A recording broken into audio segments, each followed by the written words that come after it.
So, a black Captain America, huh? Damn right. We built this country. Bled for it. I'm not gonna let anybody tell me I can't fight for it. Not after what everybody before me went through.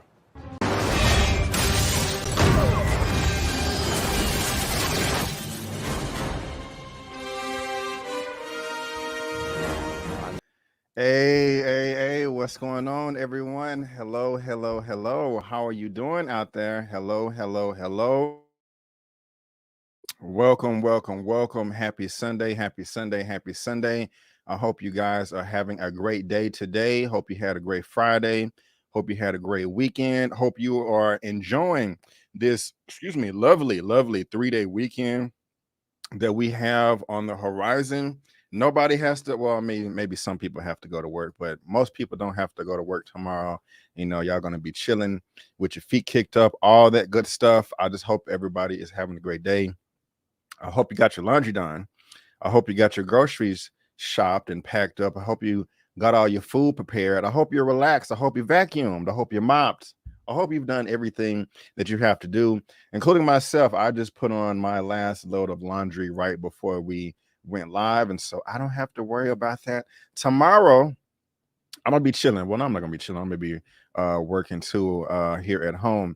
But shout out to all of you guys. Let me know how I'm sounding. Let me know how I'm looking. All that good stuff. I really do appreciate it.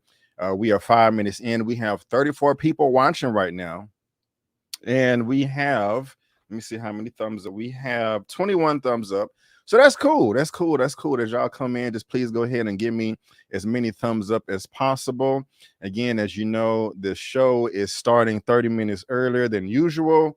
because of them dragons. You know, we got House of the Dragon that is coming out later on this evening. Got me some cash apps coming in already. And so let me go ahead and just shout that out real quick. The first cash app that I got is from Lanice for $21.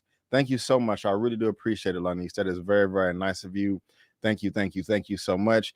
And yeah, guys, I promise you, I will get you guys out of here before House of the Dragon starts.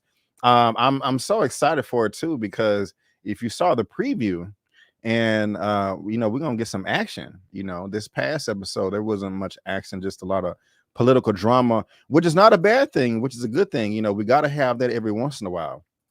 You know, but I'm really looking forward to this episode. And so yeah, that's going down tonight. Hopefully the storm will stop, because it's been raining cats and dogs over here in Dallas and DFW. I was looking on the news, one of our major highways, cars had to pull over just on the side of the road and put the hazards on and wait for the rain to calm down, because it was just raining so hard you couldn't see. You don't want to have a wreck. And of course, last week we had a flood. You know, so it's crazy over here. It's crazy. But let me go ahead and just shout you guys out again. Lanice, thank you so much for the cash out for the $21. I appreciate it.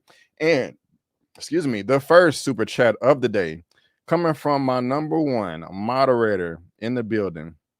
Well, I have two number ones, you know, that I love them equally, Zia Latrice and of course Mara Sharice. But Zia Latrice, ma'am, thank you so much. I could not do this without you. You are loved, you are appreciated over here, ma'am. Thank you, thank you, thank you. And we're gonna start this party off like this. If I can find it, here we go. What a money reside, what a money reside, what a money reside, what a money reside. Okay.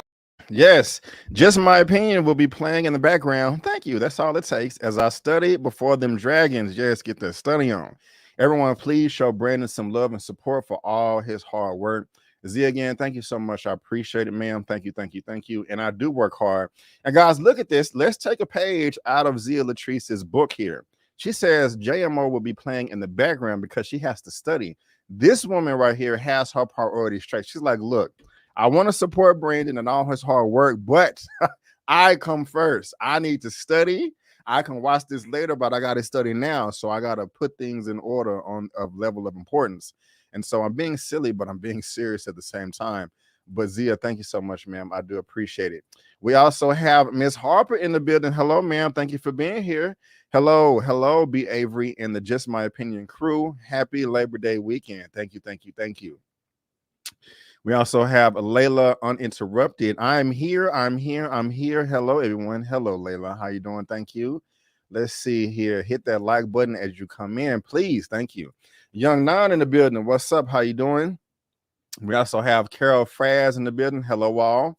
God's Child. Hello, hello. Michael Marblood. What's good, everyone? What's good?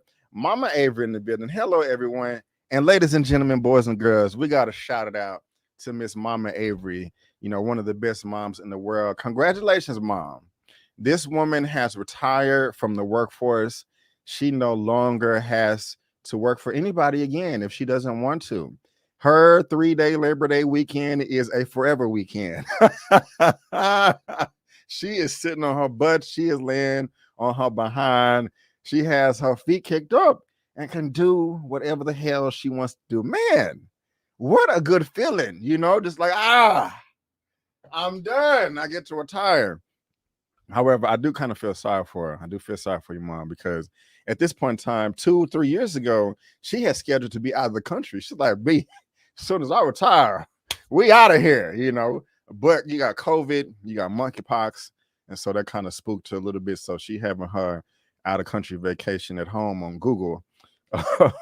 But no, everybody can say congratulations to my mom for retiring. Mom, I love you so much. Okay, we got who we got? It was something else I was gonna bring up that we was talking about on the phone, but I can't remember. I'll bring it up later if I do. Carneo Cash Humphreys, how you doing? I'm doing great. I'm doing great because you're here. Thank you so much. Stephen Lawless in the building. What's good? What's good? ER's grandpa. Hey, what's up? What's up? Professor Field fam. Hey, everyone. Play is for Keeps 20. Sound good, bro. Thank you very much. What's up, Bob Boy Versus? Thank you, thank you, thank you. Man, excuse me. Hinder Sonic, if Be More in the house already was good. on my square. Hello, family. No, excuse me, just my luck. I have duty tomorrow. Go Navy. Thank you for your service. Thank you. I appreciate it. And we all appreciate it. Thank you. And thank you for being here. And congratulations, Mrs. Avery. Yes, ma'am. We got Kyle B in the building. What's going on? How you doing? Jasmine W in the building. And also Verna Wilson. Congratulations, Mama Avery. What a blessing. Well, guys, again, thank you so much for tuning in. I really, really do appreciate it. Let me go ahead and get this party started so we can watch them dragons. Ladies and gentlemen, boys and girls, I just want to thank you so much for tuning in to the movie news roundup show number 75. Guys, I'm happy about this number 75. I'm just gonna be honest with you. I am. We are 25 away from 100. You know, I thought it was a big deal when I hit 25, and I thought it was a big deal when we hit 50, but now we are at 75, and I am growing, you know, doing what I can on the back end to make this thing bigger. If you would love to know what we're going to be talking about today, all of that information is going to be in the description box of this video with their respective links for you to read at your own leisure. Right now, I am coming to you live on YouTube at Just My Opinion Reviews, also twitch.com/justmyopinionreviews. And again, if anybody is able to assist me with getting access to my Facebook again, please let your boy know. I would really, really, really, really appreciate it. I don't know if anybody will pop up today, but just in case, Ron Burgundy, I do need your help. If I'm gonna do this, I'll need my news team at my side.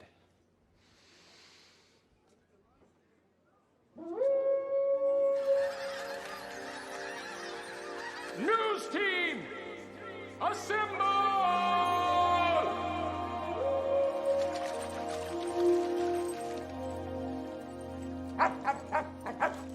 News team, assemble! Thank you, Ron Burgundy. I do appreciate it, man. He's always coming through, you know, in the clutch when I need him. And moderators, please, please, please. Keep on back! Keep on back! Keep on back! Keep on back! Protect the chat as best as you can. And now that I'm looking at it, you see the background. I'm gonna stick with this first background. I don't like that one, but we're gonna go with this background right here. For topic number 1, we got 9 topics, and so that's a lot. And so let's go ahead and get this party started. But topic number 1 has to do with these DC animated properties. Okay. Warner Brothers is winning, in my opinion, and they have been for the most part with all their DC properties. And this one is on HBO Max. Now, one show that I do watch for HBO Max is Young Justice.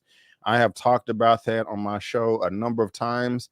I did cover season 4, and I enjoyed it. And it was unfortunate that there has been no announcement yet for them to renew a season 5 of Young Justice, because in my opinion, it is a great show. Some things are forced in the show, you know, like diversity, you know, but it's not enough to ruin the experience for me. But this is not about Young Justice. This is about another show that they are renewing. And I hopefully Young Justice does get the same treatment. And you guys let me know if you watch this show or not. This is for topic number 1, coming from the Hollywood Reporter. And it says Harley Quinn renewed for season 4 at HBO Max with new showrunner. Sarah Peters will not take the reins for the adult animated series based on the DC Comics character. And guys, again, if you're watching this via live or in the replay, there is a link down to this in the description box below for you to read at your own leisure. And again, let me know if any of you watch this show. I don't, but I do plan on it when season 4 comes back, because I've heard nothing but great things. But it goes on to say, HBO Max has renewed the very adult animated DC series for a 4th season, a few weeks ahead of the September 15th finale for season 3. And that's good. I mean, if they were knowing stuff before it's over with, hey, the series will also have a new showrunner in season 4, Sarah Peters, who has written for Harley Quinn throughout his run and is currently a consulting producer, will serve as executive producer and showrunner, taking over for Justin Halpin and Patrick Schumacher. Patrick Schumacher, Justin Halpin, and their incredible team of artists and writers have created something so explosively funny and original, and we are thrilled to continue this journey with them and show the legion of fans, said Billy Wee, Senior VP Comedy and Animation at HBO Max. It has been amazing to watch the show and grow and evolve this season, and we could not ask for a more talented and dedicated team of collaborators.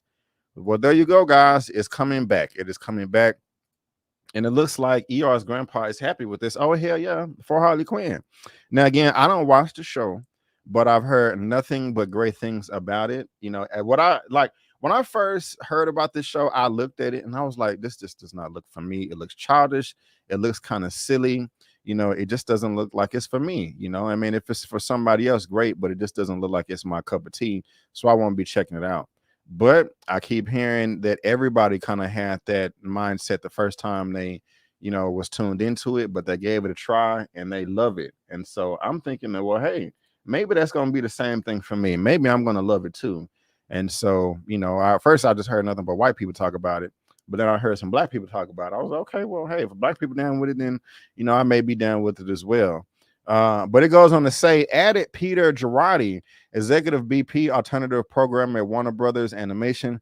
3 seasons down, and I can't even begin to think about the new levels of chaos and trouble that Harley, Ivy, and the gang can get into with the 4th season.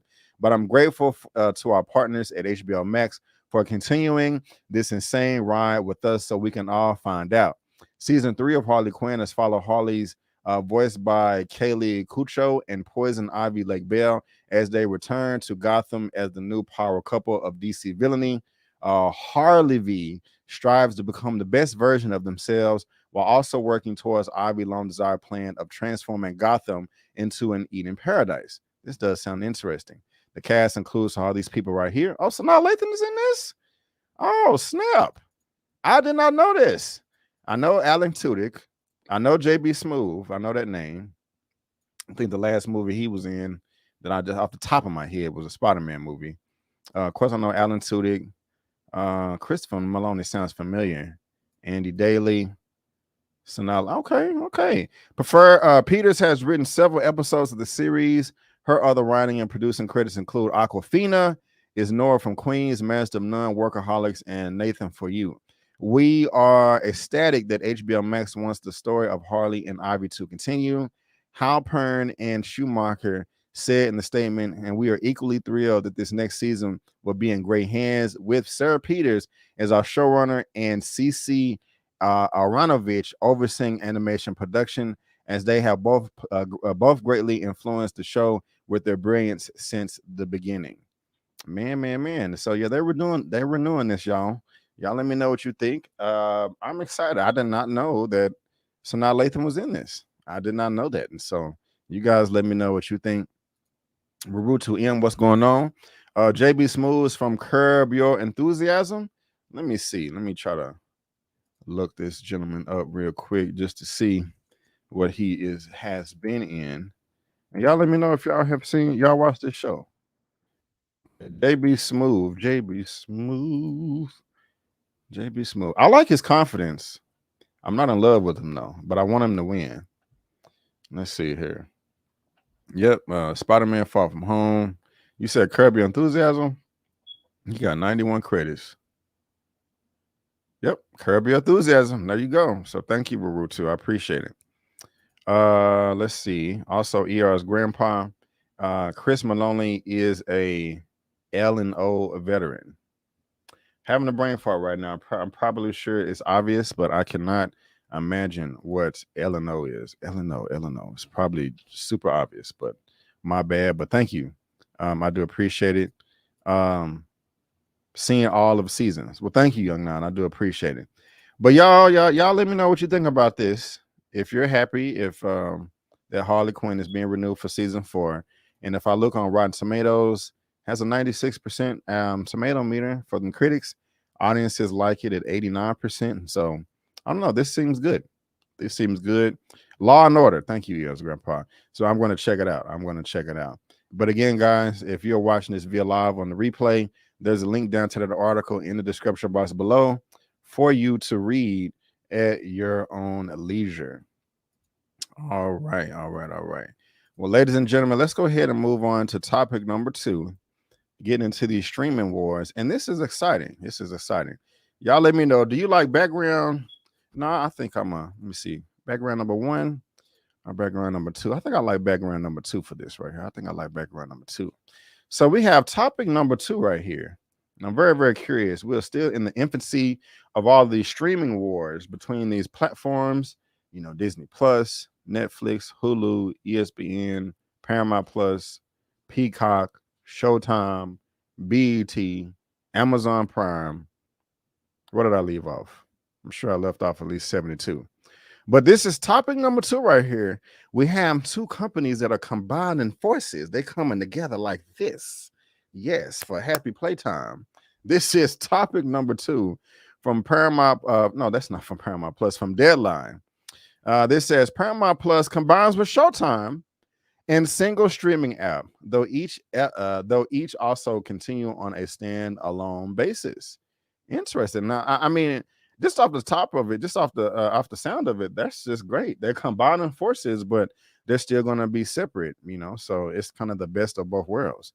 But the article goes on to say that the full bundling follows an initial move last year to unify the billing of the two with significant discounts, as Paramount Global was looking to give an extra boost to Paramount Plus, formerly known as CBS All Access, the streaming service rebranded in 2021. New subscribers will be able to sign up for Paramount Plus with Showtime for $7.99 a month for the basic ad-supported service and $12.99 for the ad-free version. Current subscribers can upgrade to the bundle within their app. After the introductory discount ends October 2nd, the bundle will cost $11.99 with ads or $14.99 without them. Subscribers interested in having only Showtime with Paramount Plus will still be able to get it for $10.99 a month and the standalone offering, as well as the third-party distributors. Likewise, those wanting Paramount Plus but not Showtime can continue to pay $4.99 a month with ads or $9.99 with them. Live Fair, notably sports, is not part of the ad-free promise. Excuse me. And of course, Showtime programming will not carry ads when it's viewed on the combined app. Dun, dun, dun. You guys, let me know what you think about that. Do you have Paramount Plus right now? Do you have Showtime? Or will you be getting it now because it's combined? And what do you think about all this? I think that's just super dope right there. I don't have either one. There aren't any shows right now that I'm just in love with that is premiering on either. I don't know if it's a good service or not. I'm not trying to crap on the service or not. But you guys know, do y'all think this is a good thing that Paramount Plus is combining with Showtime? Will this entice you to go ahead and sign up for the streaming app? And what do you think of the prices? I mean, they give you options. I mean, just think about that. That's incredible. You can combine it or keep it separate. And they also have tiers for ads and no ads. I mean, how do you lose there? How do you lose? At the very least, they're going to be pulling in some money. You know what I'm saying? And this sister on the screen looks good as hell. But you guys let me know what you think about this. Let's see what you guys are saying in the chat about Showtime and Paramount Plus combining. Elia's grandpa says, I have both. Right on, right on, right on. What shows are you watching right now on there, Elia's grandpa? Jehu, what's on Showtime? I have no idea. I have no idea. When Halo comes back, yeah, that's the only thing. Yep, that's the only thing I watch. Also, Young Nine Power, I believe Power is on Stars, if that's what you mean. But we do have this super chat right here from W. My goodness gracious.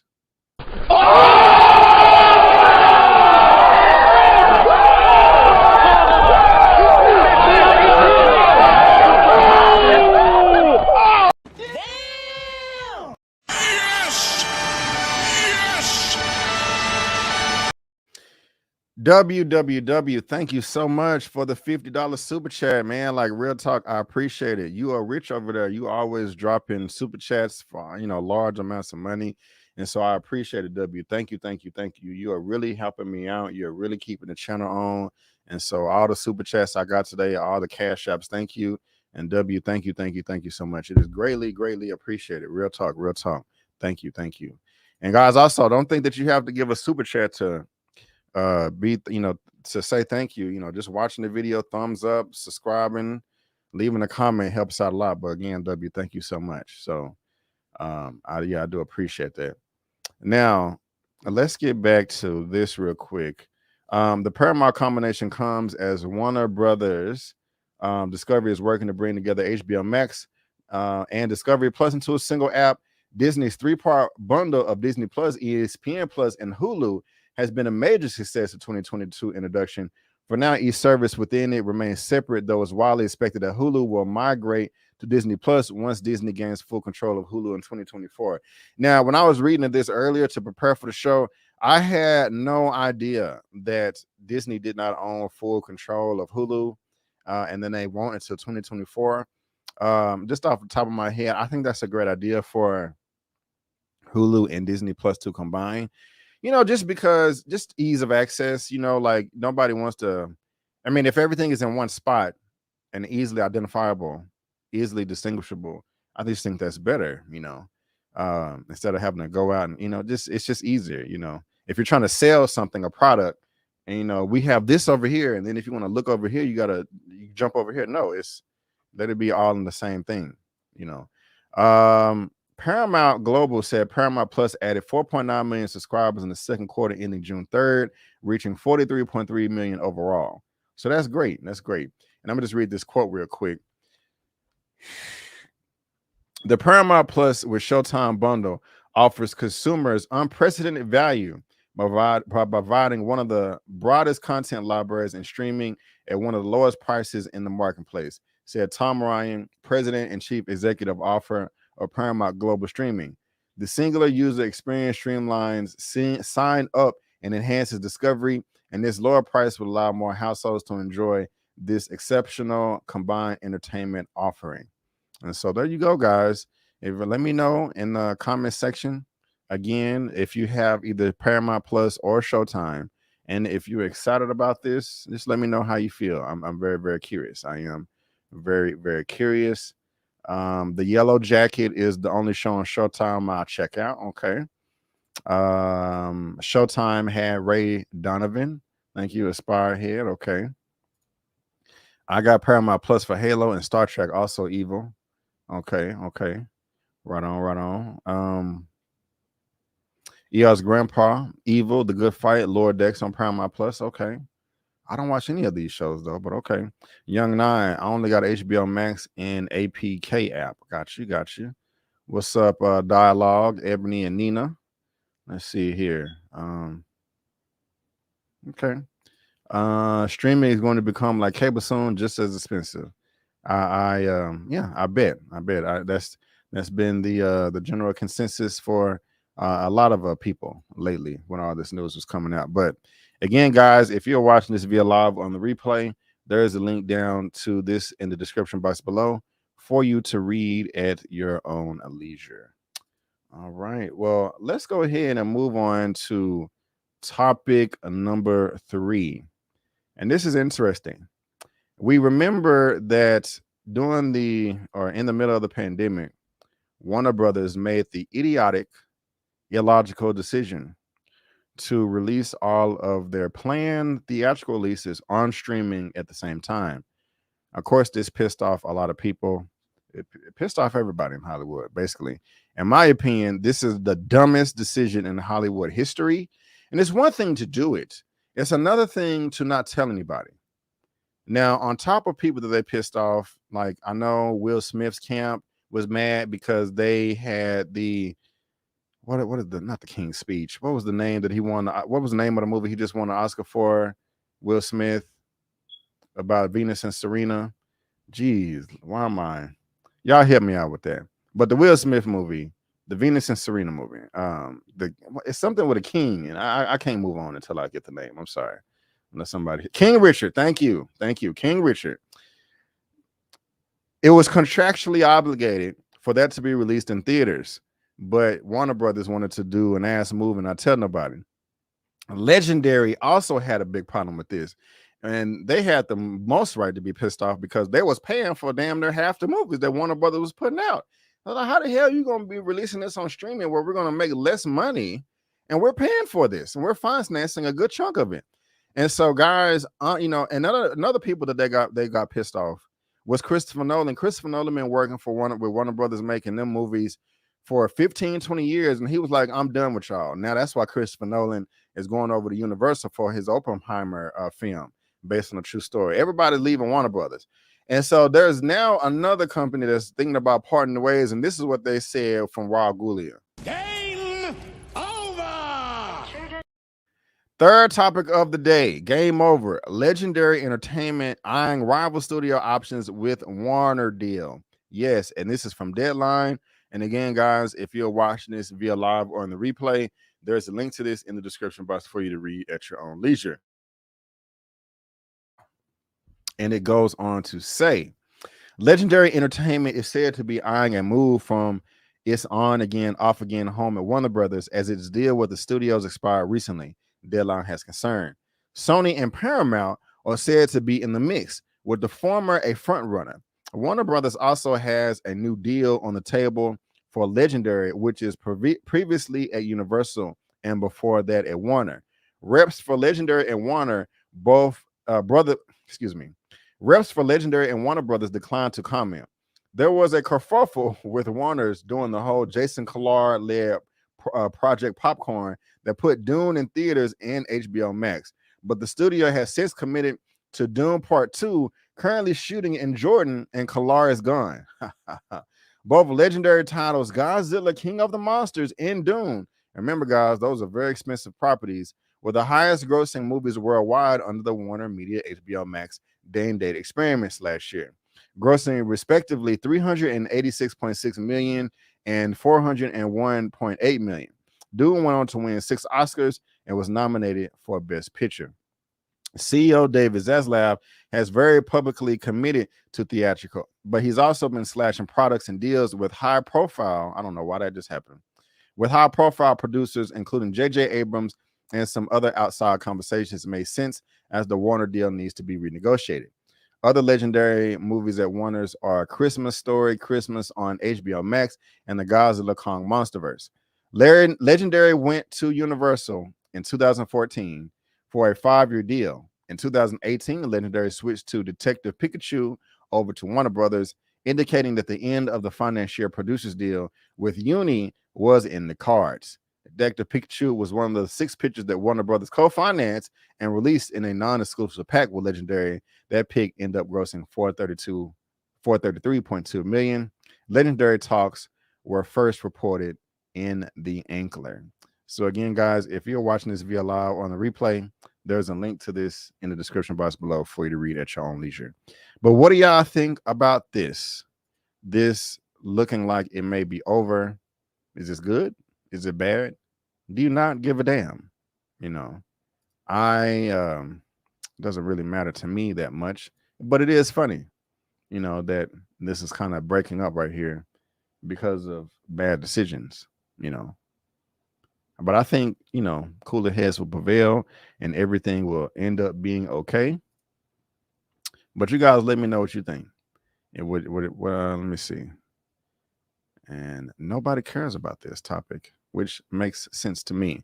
Rurutu M, the execs that made those decisions should be sued. And they were. And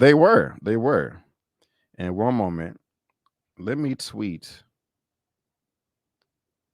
Team YouTube real quick.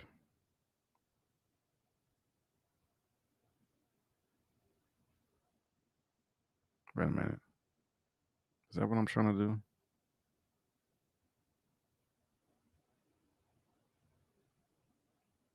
Yeah. But you guys let me know what you think. Jasmine W. Warner Brothers needs to get their act together. That's very true. I do agree with you there. But guys, let me know what you think in the comment section below. Let's get this conversation going and keep it flowing. After I tweet this, please archive my live stream.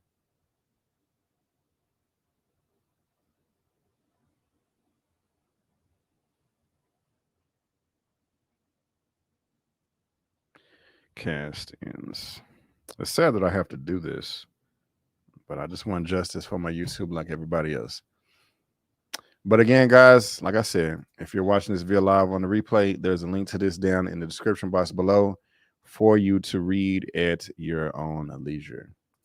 All right. So let's go ahead and move on to the next topic of the day, talking about some DC comic books, some of my favorite stuff out there. But we got to set the mood right, so let's do it. Thank you for your patience, guys. And as we are waiting, please go ahead and give me that thumbs up. We are talking about DC. I see that we have 82 people watching right now, but only 49 thumbs up. Please, let's get those thumbs up.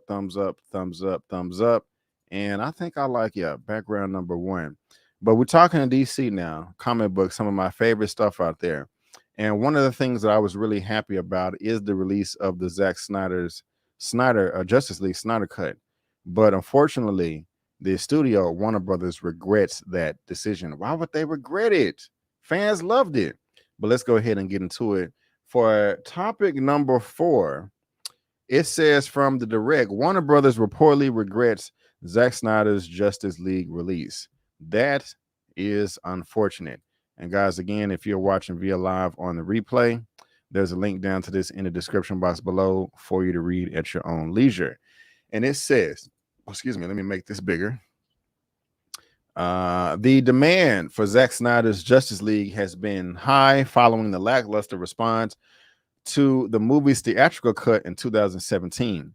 After a solid grassroots campaign online in which even Justice League cast members took part, the famed 4-hour director's cut was released on HBO Max in 2021. Since then, many have theorized that Warner Brothers could potentially move forward with the Snyderverse, especially after the positive reception and high demand for its continuation. However, Jim Lee, the publisher and chief creative officer at DC Comics, recently shared a disappointing update about the topic, saying that there's no plan for additional work on that material, but added how he felt that Zack Snyder's Justice League was really satisfying. He felt that Zack Snyder's Justice League was a really satisfying story told. Now, let me just stop there real quick. You can look at this 2 different ways.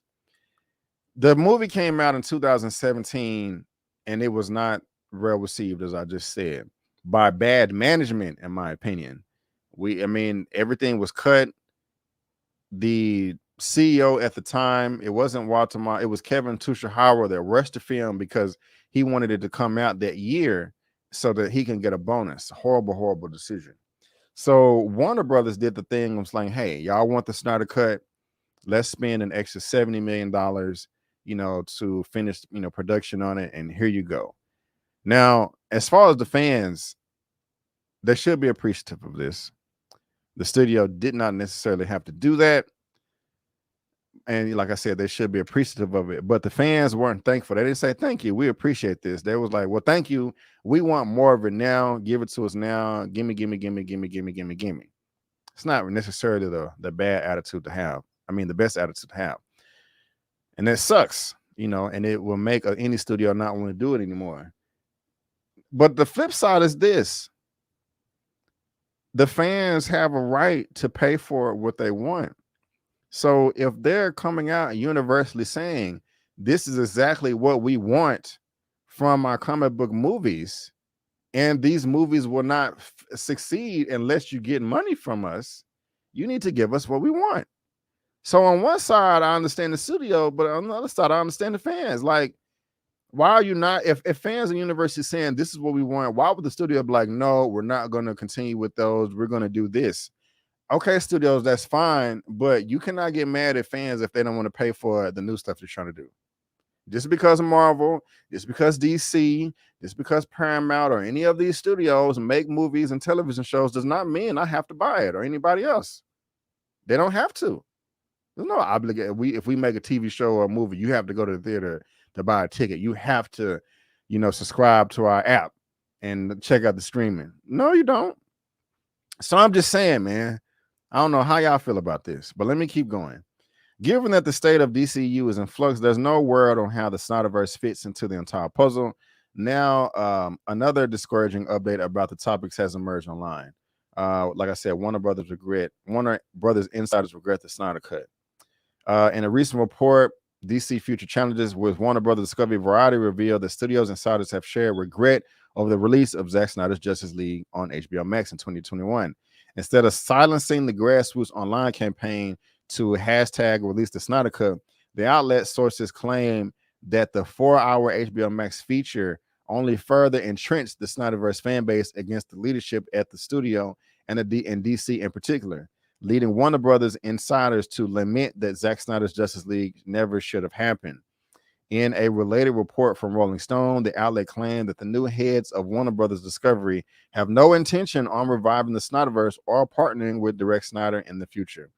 Again, that's fine, studio, if you want to do that, but fans do not have to pay for whatever you're going to be doing now. Furthermore, Rolling Stone sources unveiled that the studio has already taken deliberate steps to separate itself from Snyder and his Justice League cut, including the limiting documentary filmmaker Leslie Twerks from using footage from the 2021 movie. What's next for Zack Snyder and the Snyderverse? The latest report presents another nail in the Snyderverse coffin as it further cemented the fact that it will not continue anymore. This is reportedly happening despite the continued support of diehard fan base online. Guys, what do y'all think about this? Whose side are you on? Are you on the studio side?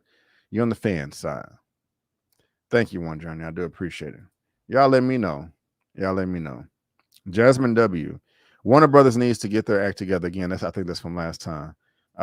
Both cuts of Justice League were mediocre. Ooh, I disagree, but thank you for the comment. Never seen the first one. Zack's version was better, or ain't better, not anywhere in the comment. Never seen this one. Zack's version was good. It was just too long. Yes, it was too long. I appreciate your reviews on. Okay, thank you, Dowdy. I appreciate it. Thank you. Let's see here. Lola, I honestly didn't see the difference between Zack. What? I honestly didn't see the difference between Zack's version and the OG version. It was still bad to me. Wow. It was night and day difference to me, Lola, but hey, that's interesting. Thank you for the comment. Chaz Herring, I always felt that, that's off topic, but thank you, Chaz. I do appreciate it. I need to look at these comments more. Young Nine, I heard Zack Snyder used a bunch of bots to pressure. That is true. There was a lot of bots used, but I forgot exactly what way, so I don't want to misspeak. Let's see here. Tamika, it's interesting to me that DC is quick to cut or push back everything, but still push hard for the Flash.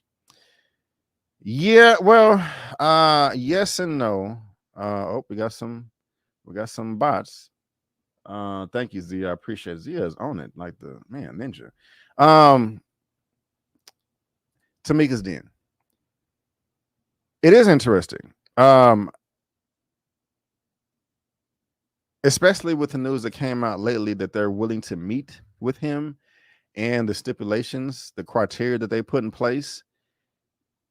You know, I would have felt better if they were like, this is where we are now. We're trying to move forward, and it's not going to be with Ezra Miller, but apparently they're still trying to work it out with him.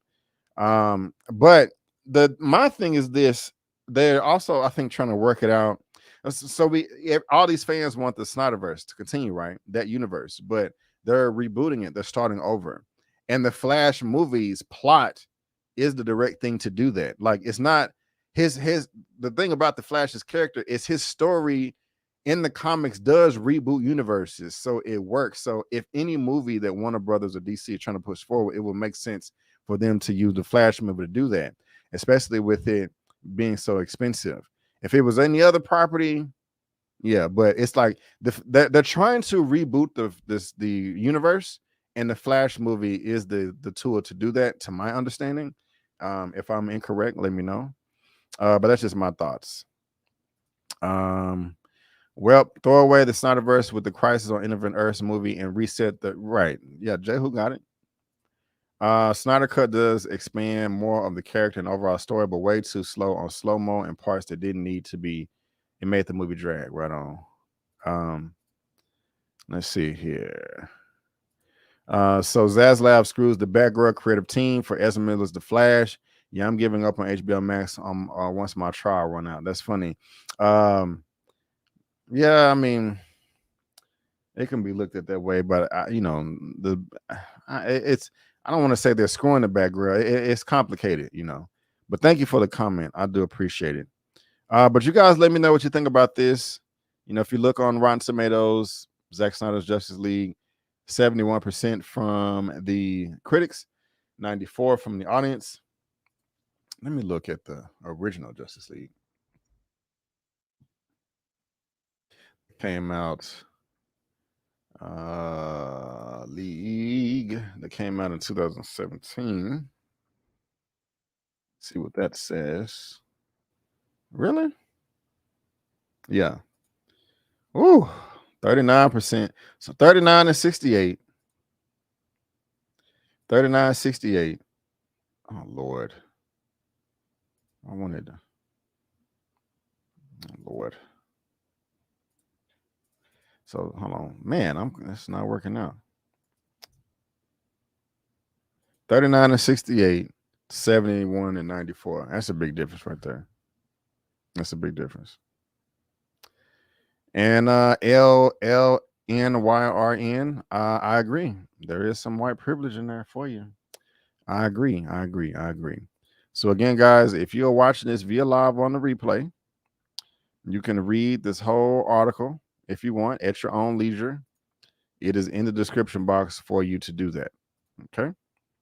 So thank you very much for all of your commentary. And we're going to stick on DC. We're going to stick on DC and see what you guys have to say about this. There's a lot of news today with them, and it's exciting, you know.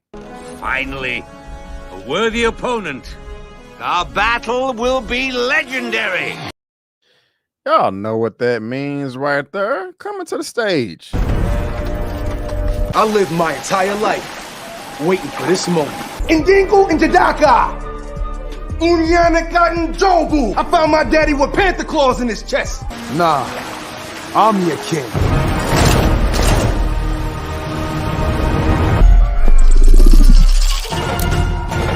Come on. Yes. It is today. I feel like the rightful ruler of Wakanda, aka hello, my brother. How you doing today, man? I'm doing good, man. How you doing? Pretty good, man. Pretty good. Just flying through these DC topics. You know, I'm looking forward to off day tomorrow, and looking forward to these House of the Dragon that's dropping later on tonight, man.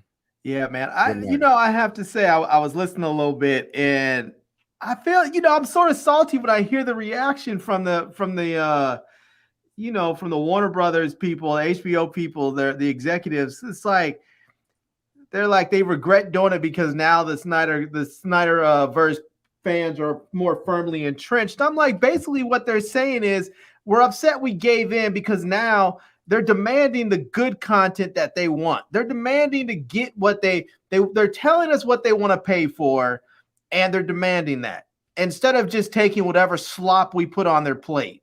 Right. That's really what it boils down to. They're mad that the consumer is now saying, no, we don't want the trash you're giving us. We want the content that we want.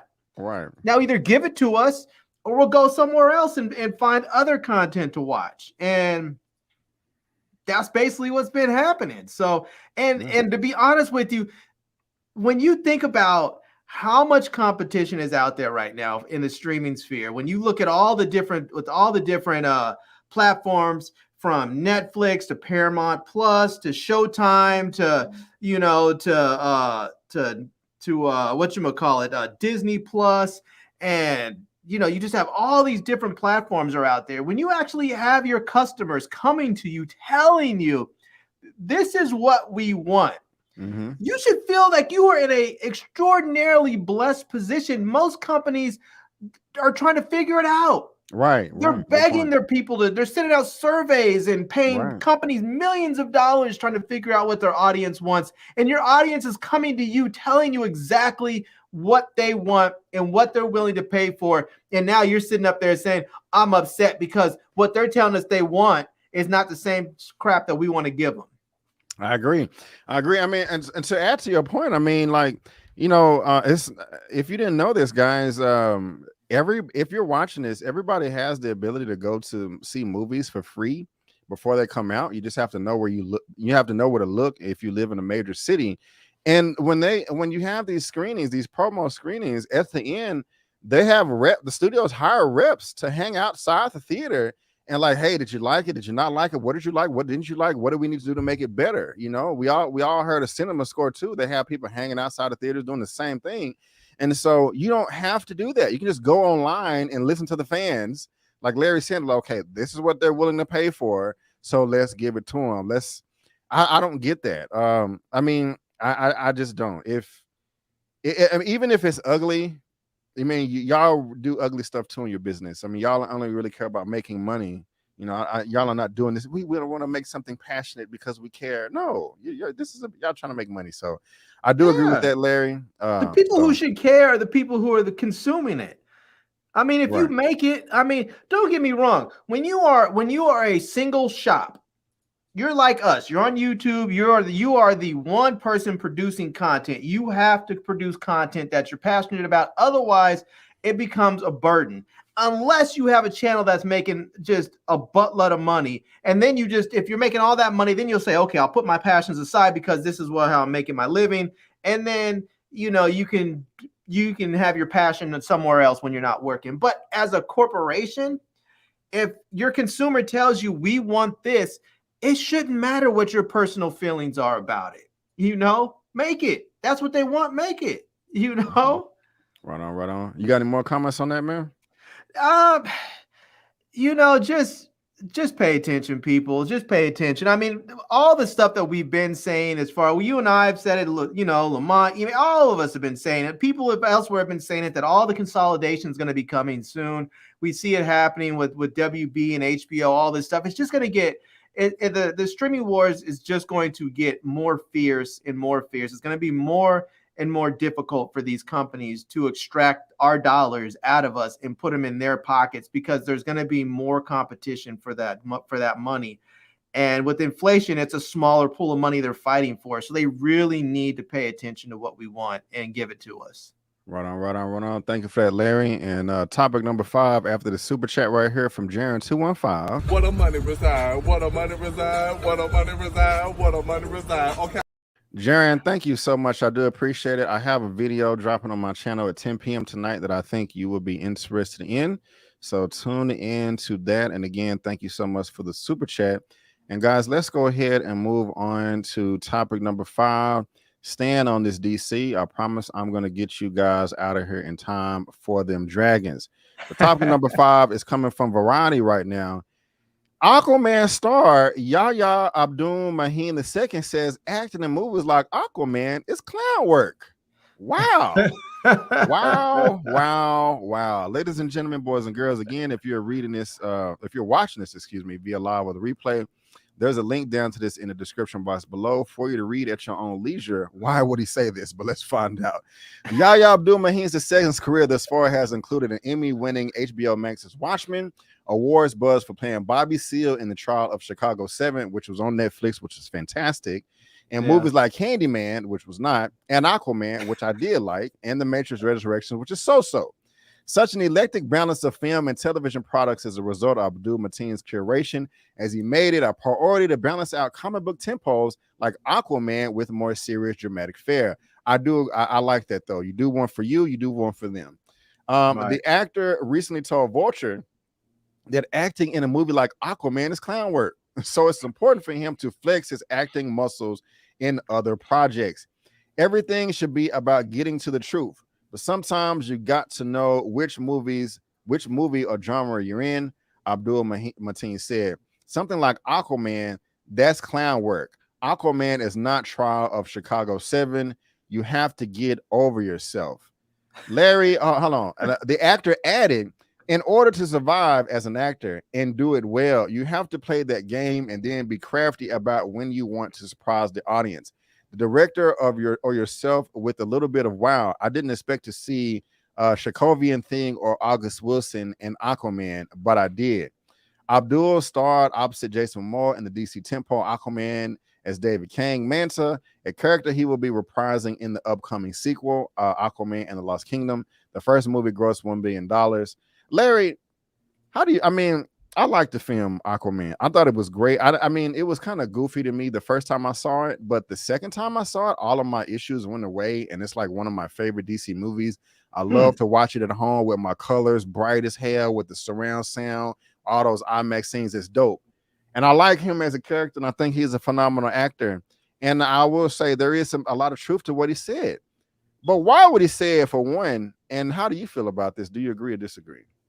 I mean, I'll be honest with you. I wasn't very surprised when he said this at all, because there's so many actors out there that have been dogging comic book movies because, one, they're so sick of them, because like as fans, we enjoy them. We like watching them. As an actor, I imagine they do feel like the industry is just saturated with them. Mm-hmm. And you know, if you're an actor and you want to make a movie or be in a movie about some fantastic historical figure or something, and the studio heads are like, yeah, we're not going to make that movie till maybe 2025 because, you know, we need to get our big blockbusters in. We need to make up for lost time during the pandemic. So we're about to put out this new Superman movie or this new, you know, DC or Marvel movie, whatever. Everything's going to be a comic movie for the next couple of years.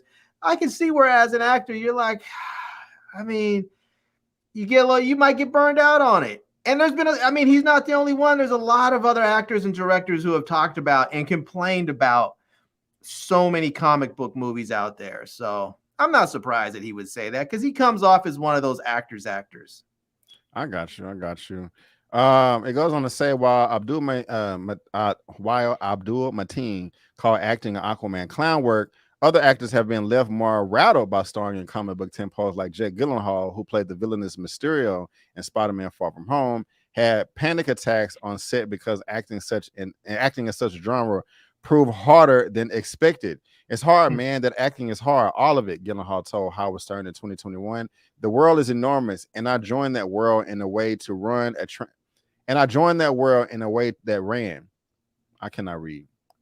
That world is enormous, and I joined that world way into that run, a train that was already moving.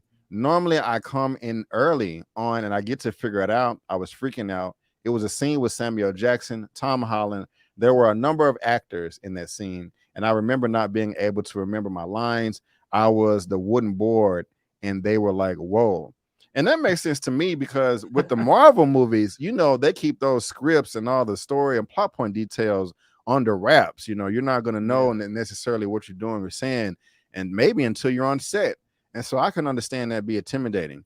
And in defense of that Yahya, was the situation that was intimidating for him. I don't think it was so much that role, because like he said, he usually comes in early. If he came in early on that role, if that role had been earlier in the run and it wasn't so deep, I don't think that role is any more complicated than any of the other Marvel movie roles, or probably anything else that he's played. It's just when he came in. Not to mention, you're acting opposite of Sam Jack and Tom Holland, who's been in there for a minute. I mean, you know. Yeah. What was I gonna say? And you made me forget. Damn. Sorry, man. You good? Damn, shit. What was I gonna say? Imagine an actor coming in on like the 4th season of Game of Thrones. You know? I got you. I know what I meant. What I was gonna say is, while there is truth to what he said, Yahya Abdul-Mateen talking about this is not Trial of Chicago 7. It's just, in my opinion, why would you say this? Just keep your opinion. Everybody knows that.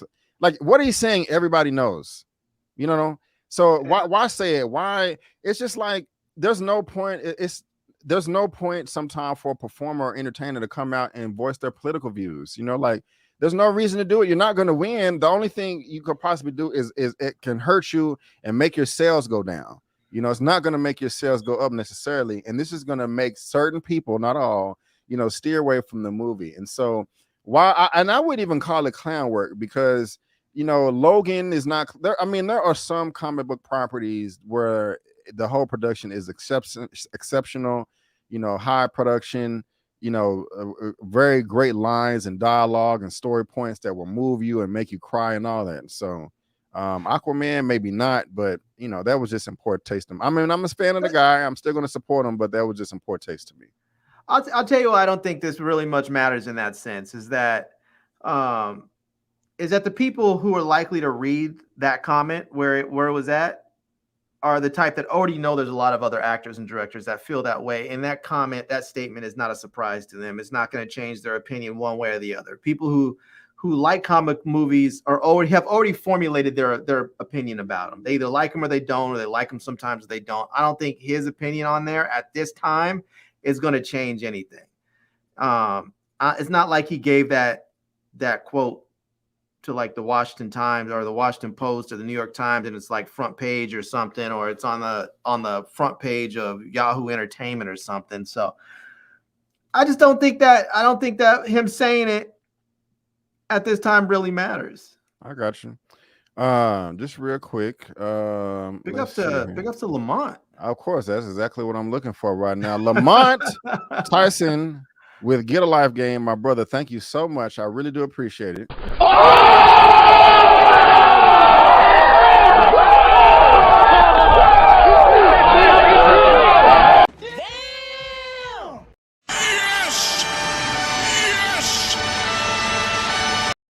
Lamont, thank you so much, my brother. Give this man a like and send some super chats, my people. I do appreciate it, Lamont. Thank you so much, my brother. I wish you was here chopping it up with us. I'm pretty sure you have some wonderful things to say. And let me grab a few comments before we move on, because I gotta keep it going.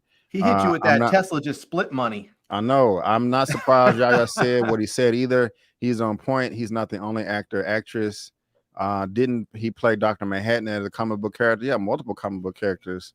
I like the comic book movies and games. Is he saying the clown work doesn't flex his acting chops? Right, excuse me. He actually responded via tweet. Okay. I bet he's not complaining about the clown money though. True. How many people watch the well, a good point, but you know, I sometimes it's quality over quantity, you know, in my opinion, but you're not wrong with it too. And this is one of those things, while you get rid of that troll that just popped up, I'll just say this, that he made the comment in there also that you give one to them and you have one for you. One right. For them, one for you. When you are a artist or a creative type, you can't just let people tell you this is all you're going to do, because it will suck the creative energy out of you. It will zap your soul, and you will no longer be able to do the other thing that they want you to do well, because you won't have it in you to do it. So you have to go and sort of replenish all of that's lost, that they sucked out of you with this other thing. You have to go replenish that with something that you want to do. You have to go rejuvenate yourself. And for actors, that often means going to do maybe sometimes it's a small movie, sometimes it's a big movie, but oftentimes they're smaller movies, sometimes they're indie movies. Like you look at Halle Berry when she did not Monsters Ball. What was the other one she did with Billy Bob Thornton? That was it, Monsters Ball. Monsters Ball, yeah, Monsters Ball. That was a little tiny movie. It was an indie. I think she was only paid barely over scale. But it was one of those movies where she got to flex her acting muscles, and as a result, she ended up getting an Oscar for it, which was fantastic for her. But you know, those are movies where people say, "I want to go do what I was trained to do."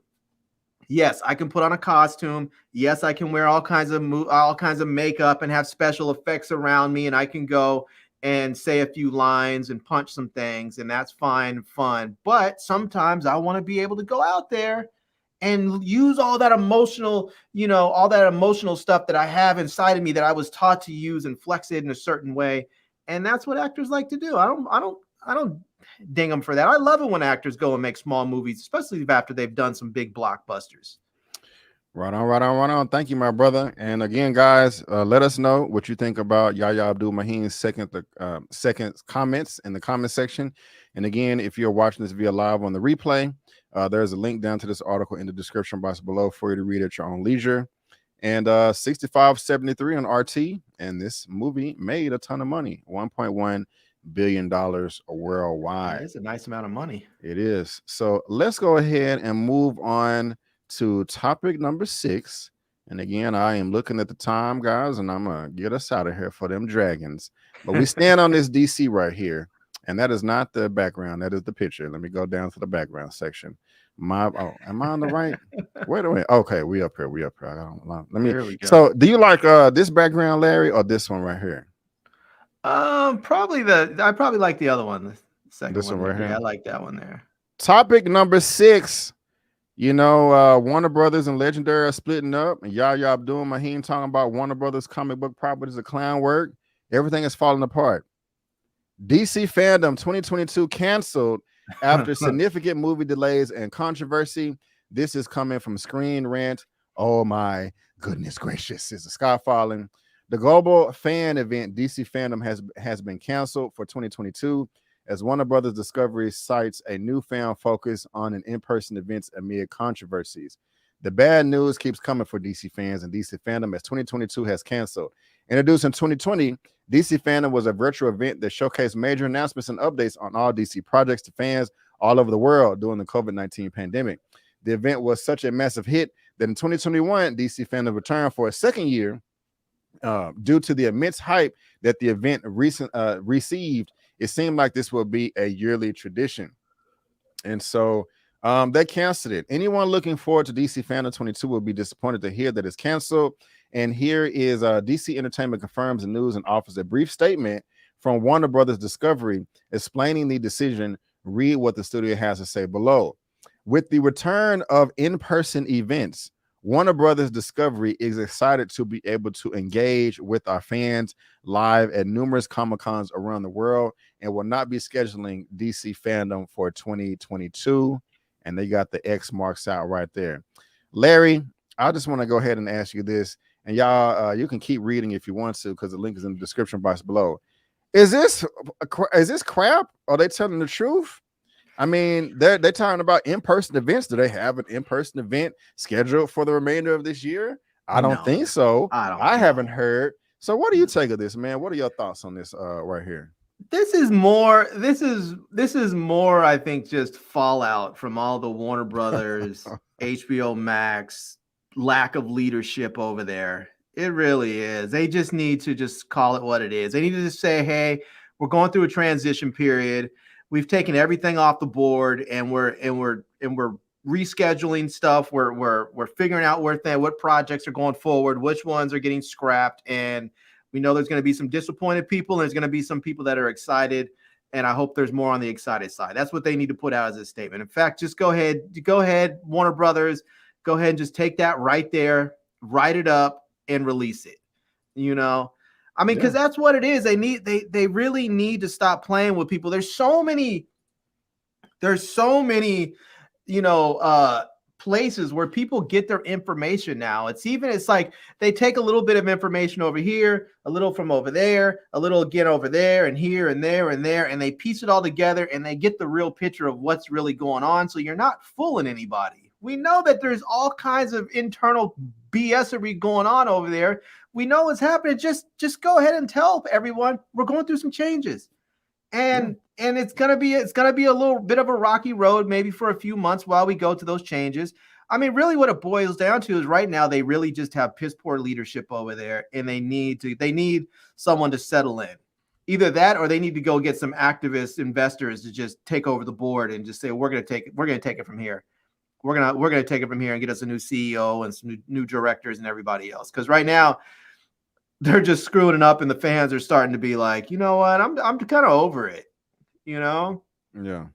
What's interesting is while the statement claims the reason for canceling is a renewed focus on in-person events, it's worth noting that the decision could not just be the overall uncertainty surrounding these DC days. While Warner Brothers Discovery CEO David Zaslav said they have a 10-year plan developed for DC, and they have reportedly quoted producer Dan Land to run DC Films after Walter Hamada's impending exit. It appears nothing is official, and the studio is still trying to figure out what happens next.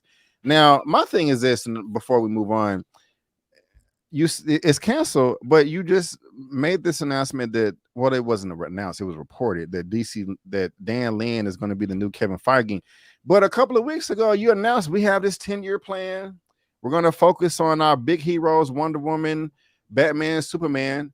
And so I would think that if you had a DC fandom this year, that you would talk about that 10-year plan or just hype us up. You know, I would have loved it like, hey, we still trying to figure shit out over here, but whatever we give you, it's going to be nice. You know what I'm saying? We definitely going to be doing this, this, and this. Here's Dan Lin. Hey, y'all, what's up? You know what I'm saying? Y'all like Kevin Feige? I'm the new Kevin Feige over here, and this mother, mic drop. You know, I don't know. I mean, this doesn't get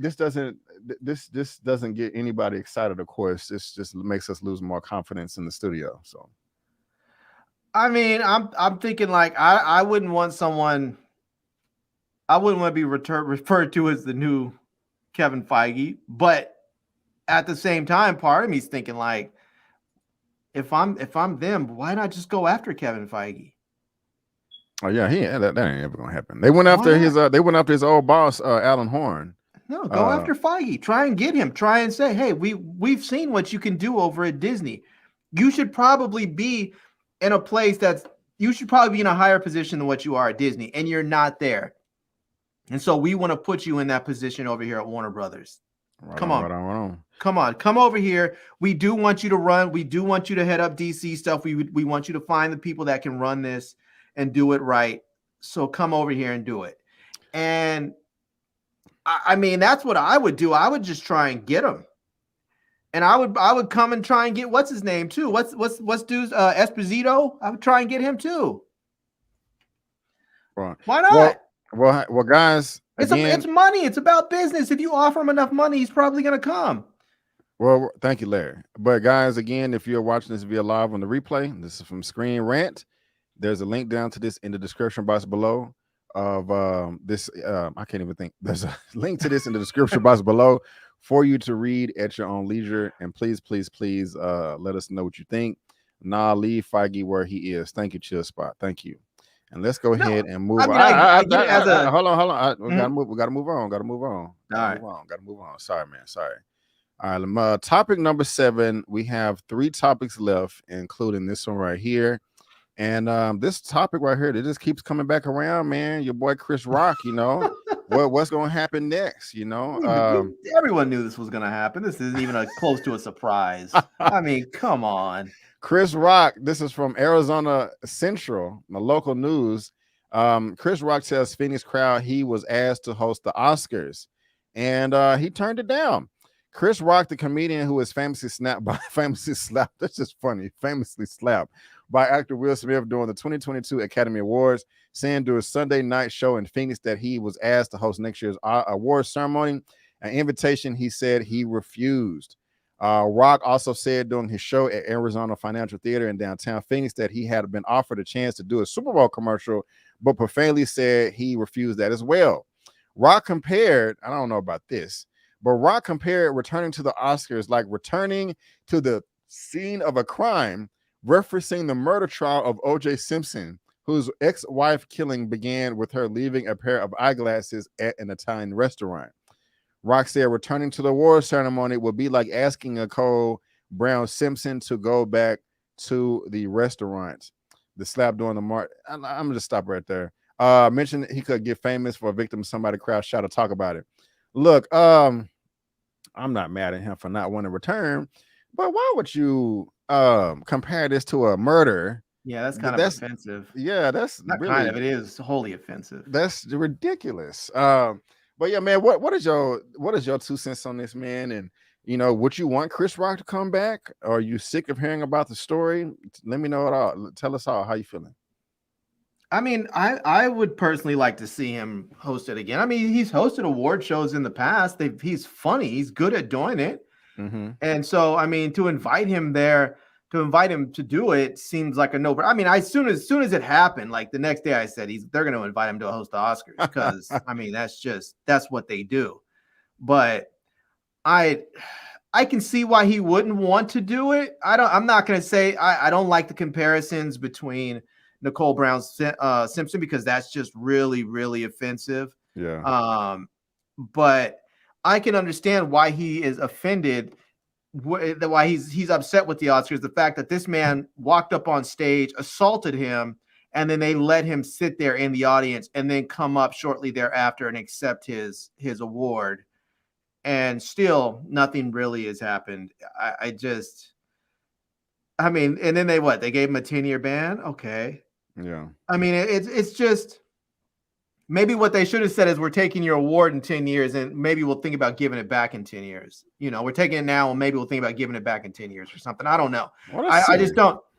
I can see why he wouldn't want any parts of them because of the way that it was handled, but it's not a surprise at all.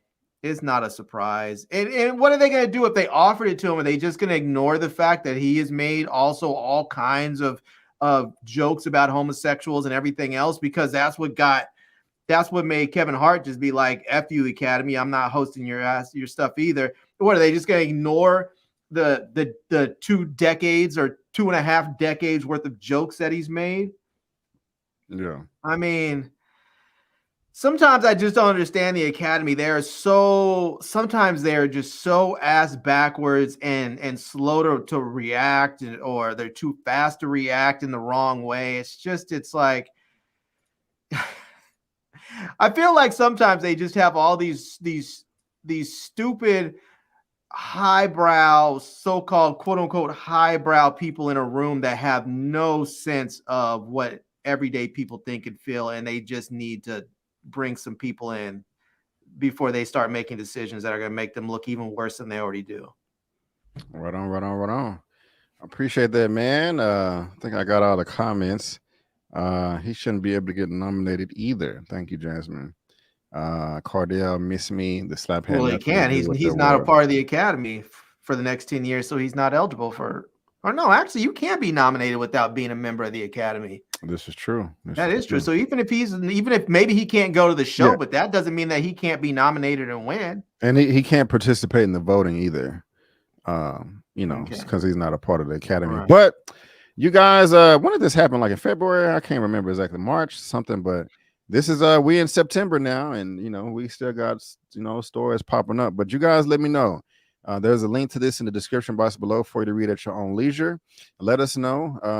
Are you upset with this decision? Do you not care? Do you think he should come back? You think he should stay away?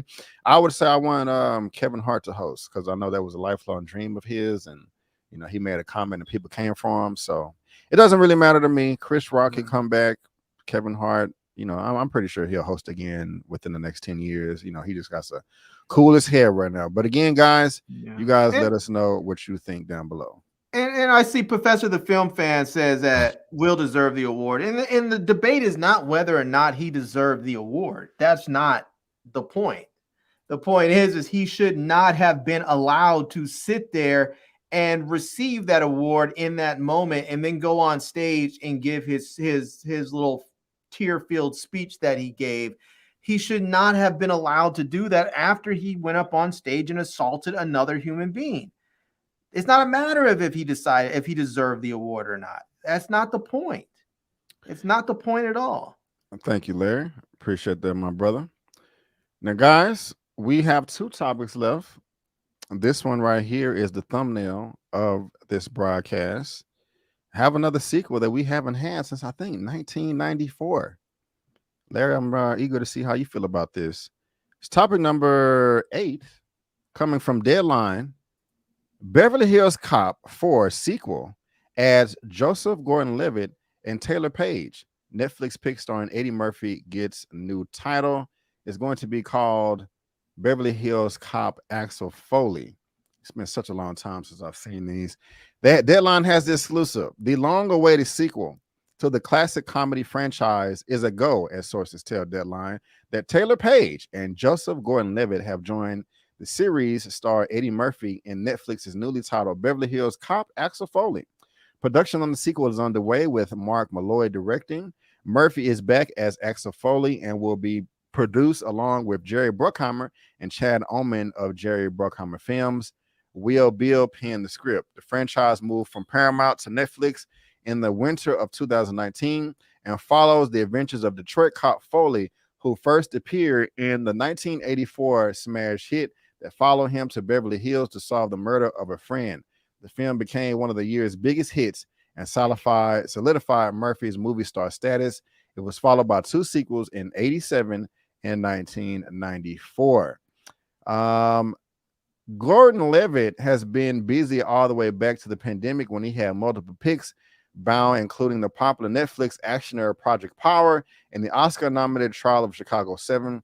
Over the past year, Gordon-Levitt has stayed on busy with the TV and film fronts, starring the Showtime series Super Pumped, where he played Uber founder Travis Kalanick. Next up would be the voice Jimmy Cricket in Disney's Pinocchio. He will also recently wrap production on the drama Providence opposite Lily James. Before I move on and talk about the young lady, Larry, how do you feel about the franchise? How do you feel about this sequel? Not going to be in theater. It's going to be on Netflix, so I know you're happy about that. And the addition of these two stars, Joseph Gordon-Levitt and Miss Taylor Page. How are you feeling about this? Yeah, Taylor Page for everything, all day, every day. Just find space for her in every movie that's out there. I mean, since I can't remember the name of that TV series she was in, some CW show, I think it was, where she was a cheerleader for a fictional NBA team. Whatever that was called, I don't remember what it was, but ever since then I was like Taylor Page for everything. But I just have to see where they fit. I have to see where what's his name fits in. I mean, some of these Beverly Hills Cop shows sometimes, and some of the Eddie Murphy shows they're doing in general, sometimes they're just not good. Like they could be good, but sometimes they're just not good. But they feel like money grabs, some of them. And I feel like sometimes like Eddie Murphy is just sort of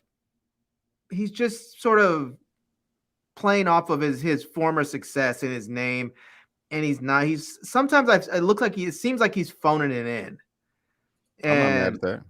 And I don't want that to be the case because he is so funny. He's not just funny. He's an extraordinarily talented actor, as we've seen in other movies that he's made. But sometimes he feels like he's just phoning it in, and I want him to be hungry again. I don't think he is. I think he's just content to just bank off of his former successes and extract more money out of people by saying, I'm Eddie Murphy, I'm going to draw people in. And he'll draw people in, and then people will watch it and they'll be disappointed. You know?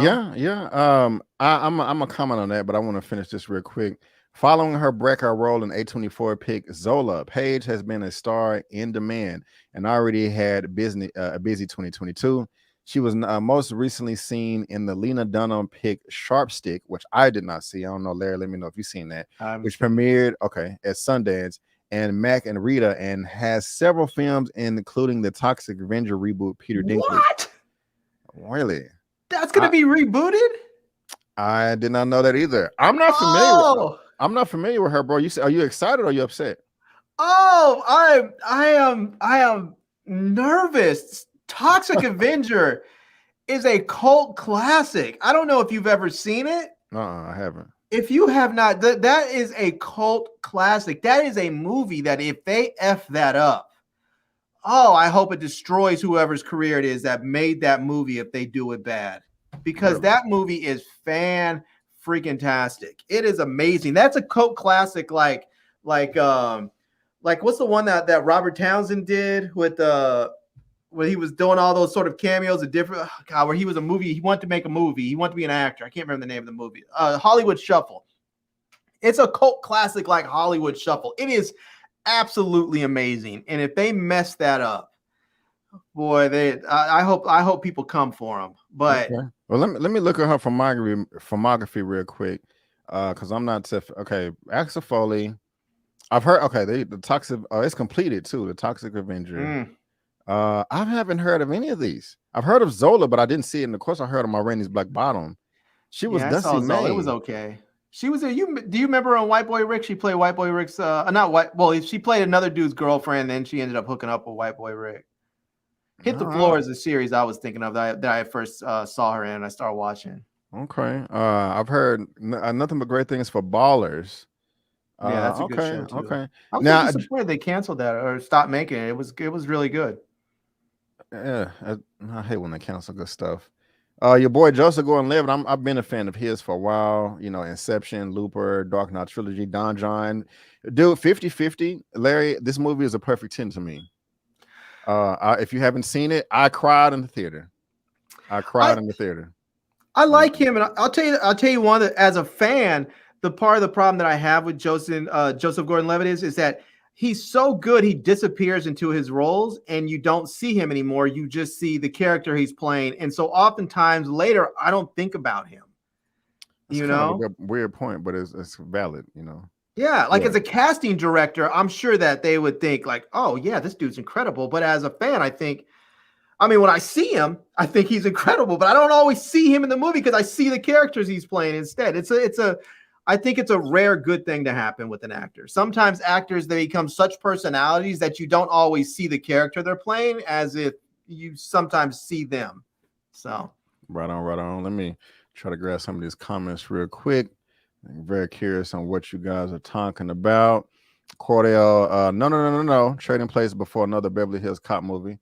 I can dig it. Let's see here. Who is writing this? I'm not sure. I know I saw my girl in here just a second ago. I'm gonna get to her in a second. Studios are out of ideas. They want our franchise to reboot. Now I've been the Beverly Hills Cop score rolling through my head. Right on. Doom, doom, doom, doom, doom, doom. Severely Hills Cop 3 was an ass because it was PG-13. Right on. Yeah. She killed that Kendrick song too. Set photos that have come out confirms Paul Reiser is returning. He was asked to okay. Yeah. Tyra was struggling Reviewz TV. Didn't nobody ask for this? The franchise should have stopped at part 2. This is a cash grab, just like Coming to America. Yeah. Oh, don't even remind me of that trash movie. That's time I can never get back. Yeah, that was horrible right there. That was horrible. Thank you, Tyra. I might be on my deathbed trying to say goodbye to my family. And I'm going to regret that hour or something that I gave up to that movie, thinking I could have been doing something else right now if I had that hour back. I watched Dolomite Is My Name, and it wasn't for me. All right. Eddie is too rich now. Oh, yeah. Something that you did say earlier that I do agree with Larry is he was talking about Eddie, and he just doesn't seem like he has the passion anymore and all that. I don't know. It may be the lens because I'm looking at him now as an adult. When he was in his prime, you know, I was a baby. I didn't know anything. And so a lot of his movies I was seeing after they was released. So that may have to deal with it. But no, because I did sense a lot of energy with Nutty Professor. And I remember seeing that trailer when I was in, with my parents in the theater. So, but I do agree with you slightly on that right there. Toxic Avenger is a B movie goodness. Leave it alone. Taylor Page is currently yelling and sexing in Kendrick Lamar's new video. Send me the link, please. Send me the link. I'm curious. Yeah, same Larry. If you haven't seen, and you said you haven't seen Toxic Avenger, go check it out. Go watch that. I think you'll like it. It is a very 80-ish campy cult classic. I think as a film critic and someone who can appreciate good movies, I think you'll watch it. You'll be like, okay, this is dope. This is funny. This may not be what I would normally pick as my evening entertainment, but now that I'm watching, I can get into it. Right on. And I was just glancing at Box Office Mojo. This last one did not do nearly as good as the other ones, but it's 18 years later. Y'all let us know. I'm not doing my math. That's not 18 years. That's way longer than that. Jesus Christ. Anyway, guys, let us know what you think in the comment section below. There's a link to this in the description box for you to read at your own leisure. All right, guys. Well, we have one topic left, and I'm going to get you guys out of here so that we can watch them dragons, aka our House of the Dragon. And I'm excited. But let's go ahead and see what this last topic has in store. I've covered it on my channel a number of times, talked to Tyra about it, talked to Larry about it, talked to Kim about it, talked to everybody about it. But last topic of the day, coming from Deadline, Jordan Peele talks potential for a Nope sequel. We're not over telling all of these stories. Interesting. And the crazy thing is there's a lot of story to tell. Of course, there's a director, writer, producer right there. It appears that Oscar-winning filmmaker Jordan Peele may not be done with the world of his acclaimed third feature, Nope.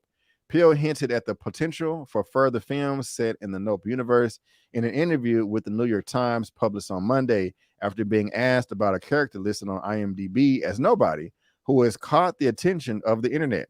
While Michael Bush is credited there with no role, the character isn't one that appears in the film. even if he was depicted in his final trailer. So what's going on there? People are doing a lot of interesting detective work is what's going on, said Peele. The story of that character is yet to be told. I can tell you that, which is another frustrating way of saying I'm glad people are paying attention. Interesting. Peele went on to add, I do think that fans will get more answers on some of these things in the future. We're not overtelling all these stories. Peele's third feature, Heels Get Out, and Us Centers on Otis, O.J. Harwood Jr., Daniel Kaluuya, and Emerald M. Haywood, Keke Palmer. The children of the films are set horse trainer and wrangler Otis Haywood Sr., Keith David, who looked to keep his business alive after his abrupt passing and subsequently finding themselves caught up in a cat and mouse with a UFO that has been stalking the area. And it just goes on to talk about more about the project. But again, guys, if you're watching this via live on the replay, there's a link for that in the description box below for you to read at your own leisure. Larry, I'm cool with this. I will say that while I am interested in Nope sequels, I would be disappointed if this was his next project. I would rather him do something else before he comes back to this, because I do feel like there are more stories to tell. There was a lot of unanswered questions and things left unambiguous, for you to fill in the gaps yourself. I'm still a fan of Jordan Peele after this third film. People are frustrated, but is this anything that excites you? Are you interested in sequels for this franchise, or you want him to move on to other things and never come back? Well, I'll be honest with you. I haven't seen it. I told you about it. I haven't seen Nope. No, because when it came out, it was in the theaters only. I'm still not going to the theaters yet. As I told you a while ago, I found a drive-in theater about an hour away, so I might have to start going out to the drive-in. I'm still not sitting in a room with a bunch of COVID people, but I'm not knocking those who are. It's just not what I'm doing right now. Right. But I do look forward to seeing it. I don't know when it's going to be out on streaming. But I do plan on watching it when it does come out. As far as a sequel on it, it sounds to me like he didn't get to tell the full story that he wanted to tell. And so he pulled back a lot and gave them the movie that they accepted. And now he has a whole other movie already in the waiting because of all the story that was held back. And he's just like, fine, I was going to give it all to you for this price. But if you don't want it all, split it up and then tell half of it later. You can give me more money.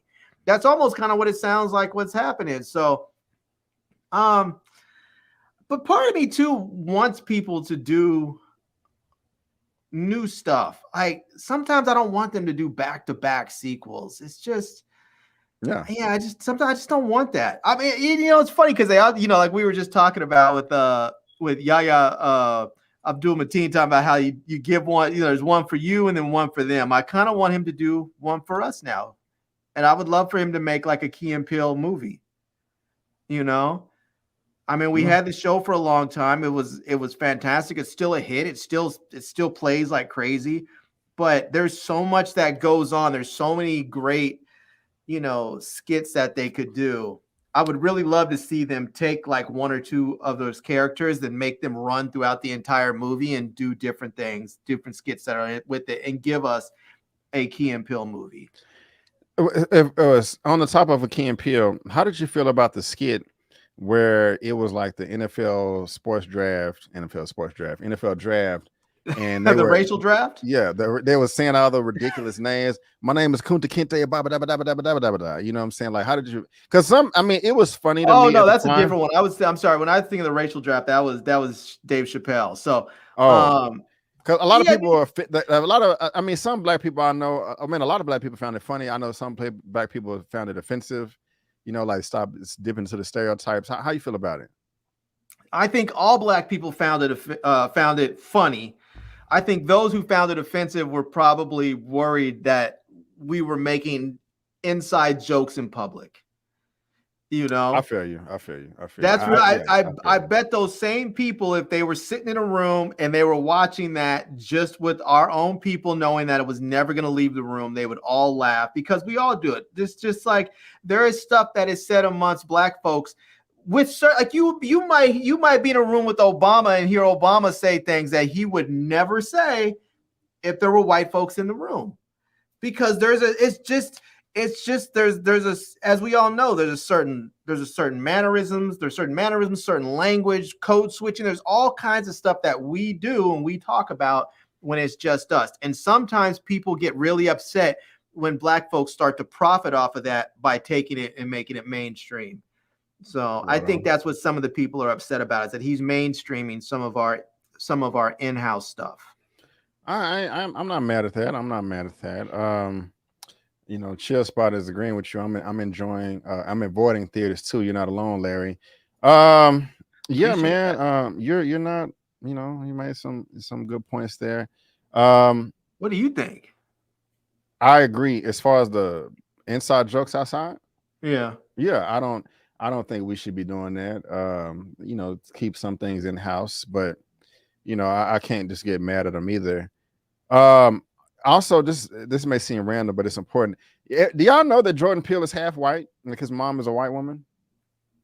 There's no such thing as half white. Did I say half white?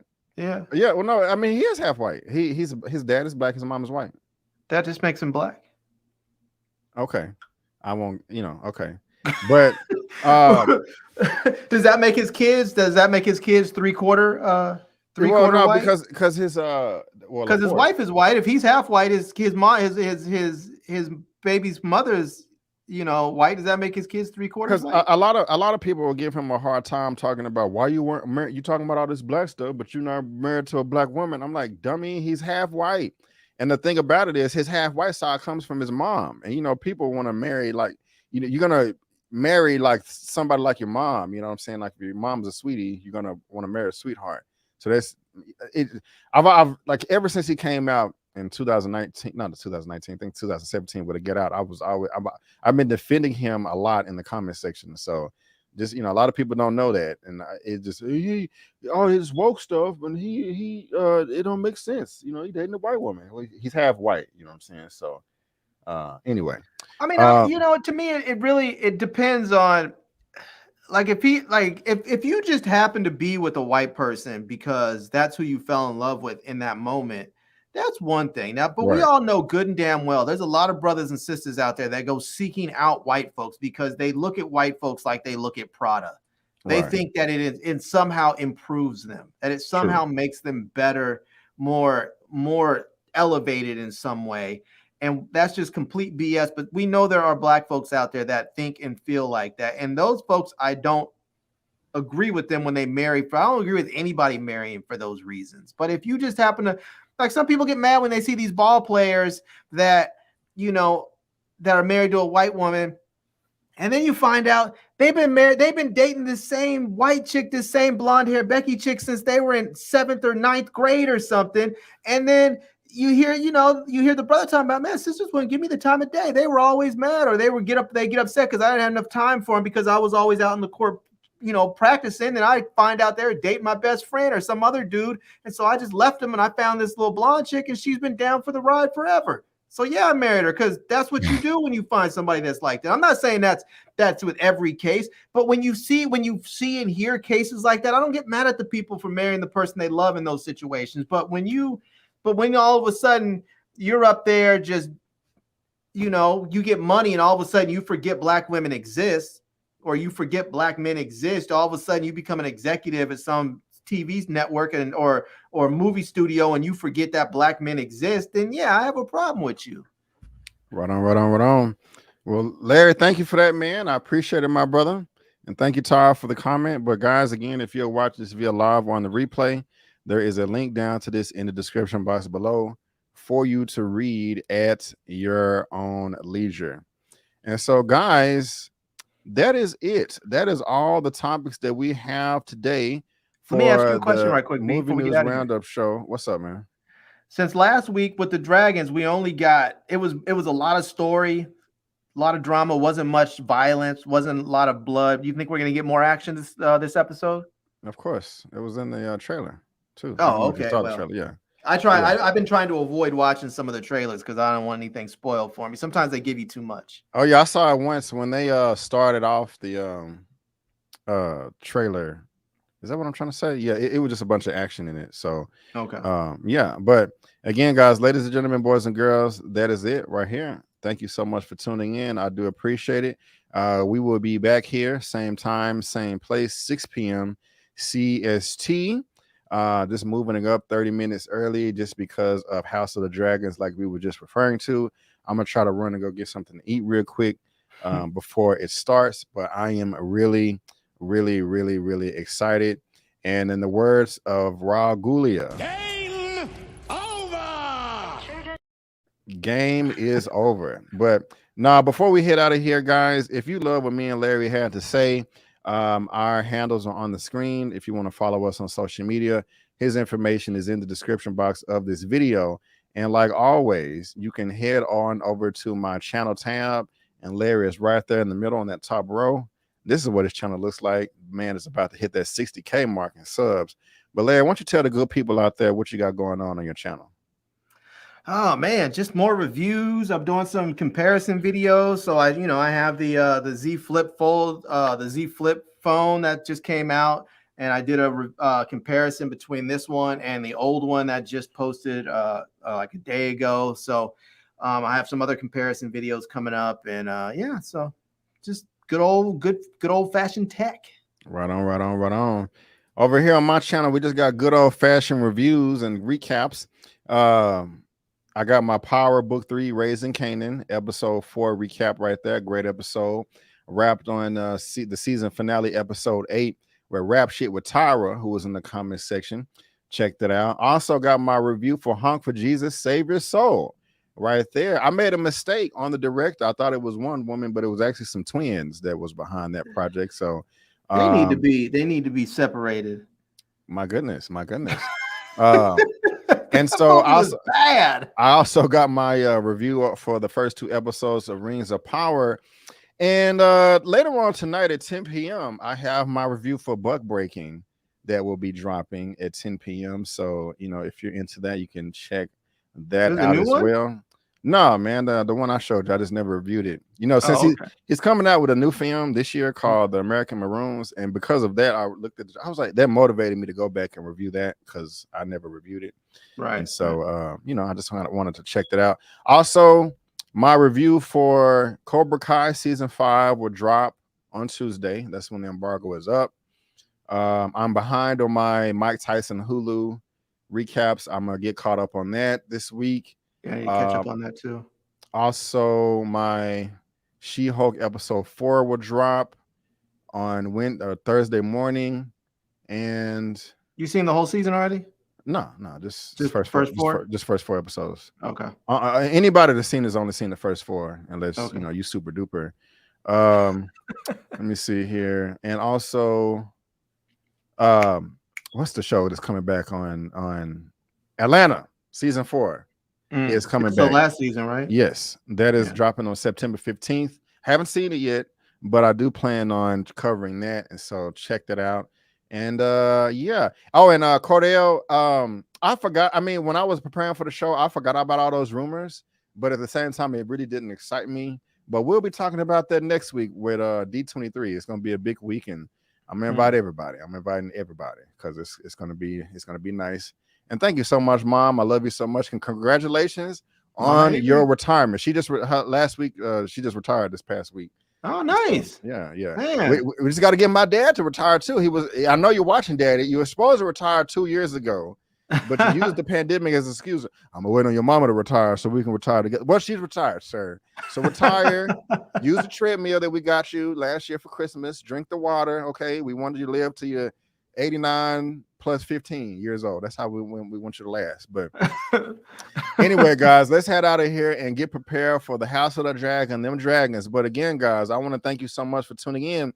And before you go, don't forget that I'm B. Avery, that's Larry, and that's just our opinion.